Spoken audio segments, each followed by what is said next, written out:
Hi everyone and welcome back. It's February 29th today. It's the extra day in the leap year and it's also the end of summer, for Australia that is. It's a beautiful day today, so I'm going to go outside in the garden to pick some peppers to make a smoky, spicy tomato ketchup sauce. Our summer growing season is a late one. Most of my peppers are only starting to ripen now, as seen here with this 7-pot giant yellow, which closely resembles a 7-pot brain strain yellow. This year I'm also being rewarded with good yields, as you can see on this habanero plant. I'm also lucky enough to have a sugar baby watermelon, which is a nice surprise. So let's pick some peppers for our sauce. In my test run I tried this recipe with 6 habaneros, which was a success. I'm going to pick some hot Thai chili for this one, and to also crank up the heat I'm going to throw in a couple of Fatali gourmet jigsaw peppers, which are blazingly hot. Let's get into it. These are all the ingredients you're going to need.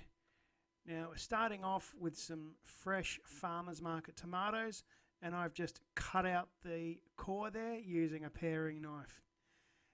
Then we're also going to use a litre of water, and got some fresh homegrown basil there that I've just picked from the garden. And then we've also got 250 grams of fennel. Then we have 8 cloves of garlic. I like my garlic. Tablespoon and a half of salt. And then we've got a tablespoon and a half of pepper. A tablespoon of dried oregano. 1 tablespoon of extra virgin olive oil. And also going to use 150 grams of erythritol. Now you can use brown sugar, but I'm using erythritol, and that's the brand that I use. It's available from all good health food shops. And then here we've got smoked peppers and red onions. Now I've got 2 red onions that I've smoked, and I've got about 15 Thai chilies and 2 Fatali gourmet jigsaws. Now those are very hot, those 2. I'm only using 2 Fatali's jigsaws because it's going to make the sauce really spicy. Now this is all you're going to need. So now I'm going to run through how I smoked them. I'll leave the recipe in the video description, and before I forget, you also need 350 ml of red wine vinegar. I'm using the Morrow brand from Coles, and that's going to help to make our sauce a little bit more acidic and shelf stable. If you don't have a dedicated smoker like me, you can use a cheap do-it-yourself setup with 2 foil trays, some bulldog clips and some pellets wrapped in foil. I cut a 3-inch square, which will be where we ignite the fuel and use wind for airflow if necessary. On the other tray, I cut a 3-inch square for the smoke to escape. This will sit opposite the bottom vent where the peppers and onion are. For this smoke, I am using wood pellets wrapped in foil like a burrito as my main fuel source. I'm using apple wood because I love the flavour it brings. Once your wood chip burrito is made, poke several holes with a wooden skewer to allow the smoke to escape. This is now ready. Let's go outside and start smoking. With my smoker box on my barbecue, I tear open the sides of the burrito and light it with fire lighters. Once a steady flame is in place, I place the lid so that the hole is on the opposite side of the air vent. I fix the lid in place with bulldog clips and allow this to smoke for 3 to 4 hours, occasionally blowing with a little wind or re-firing the wood chips to allow the smoking to continue. This has been smoking for 4 hours now, so let's open this up and take a look. The onions and peppers smell amazing and have really taken on the smoky flavour beautifully. We are now ready to make our sauce. All we need to do now is blend up all our ingredients using either a blender or a food processor and place in a slow cooker. I'm using a food processor for this one. And you can use a stock pot instead of a slow cooker, but if you do, you'll need to constantly stir and monitor it.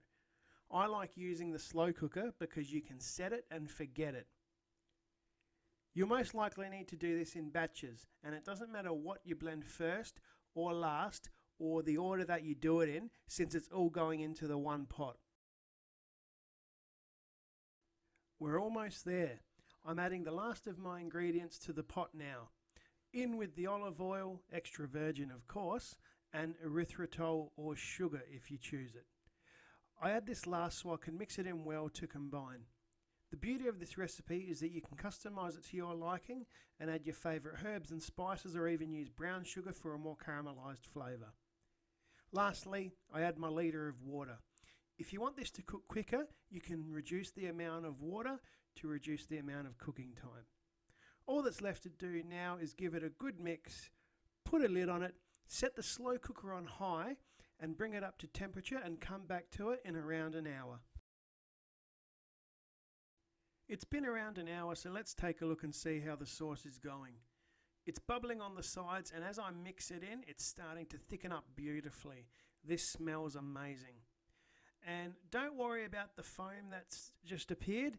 That's just from all the ingredients being mixed together. We will remove that before we go for the low and slow cook.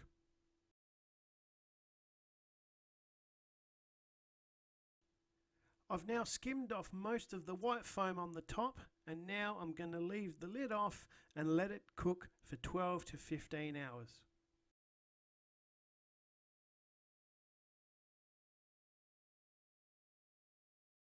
It's now 10 AM the next morning and our sauce looks amazing. This has actually gone for 16 hours. As you can see, the sauce has been bubbling away and this has reduced by half, and you can see where we started. This looks done. I'm going to turn the power off and let it cool down a little bit. I wish you could smell this.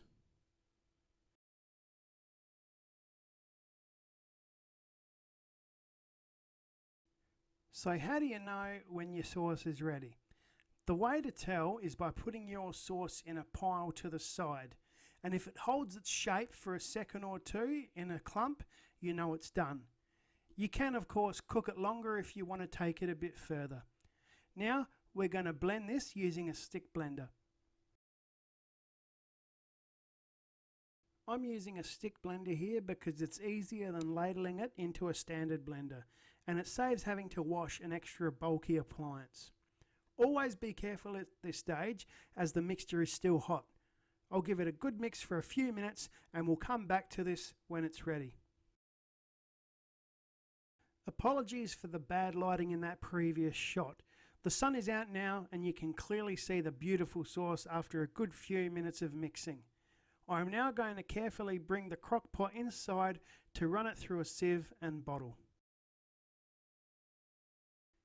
We are now back in the kitchen and I'm going to pass my sauce through a sieve. I personally like my sauce to have a smooth consistency like store-bought ketchup, which is why I'm doing this additional step. This will also ensure the unpalatable, fibrous, stringy, large bits and tomato skins are left behind. I switch to a ladle rather than a spatula at this point, which does a better job of straining the sauce.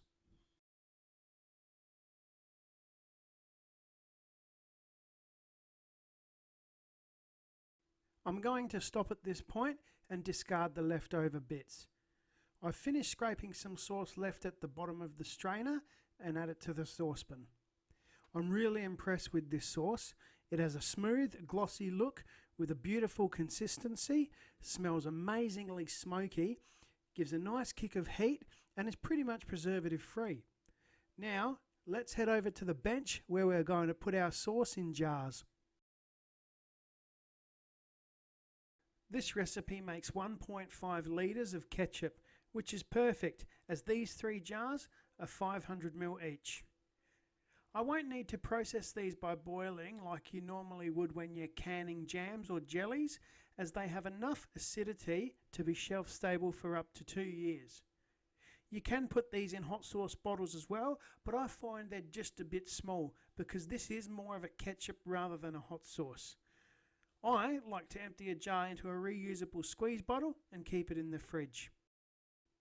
After filling with sauce, I give the top of the jars a wipe with a paper towel to keep them clean. I then screw the lids on tight And that is my smoky, spicy tomato ketchup done. Autumn is here, and that means there will be plenty of ripe chili peppers in the garden, and that means a lot of hot sauce videos to come. If you enjoyed this video, please show some love and give it a thumbs up, comment and a like and subscribe. It would mean the world to me. That's all for another episode. Until next time, see you same chili time, same chili channel.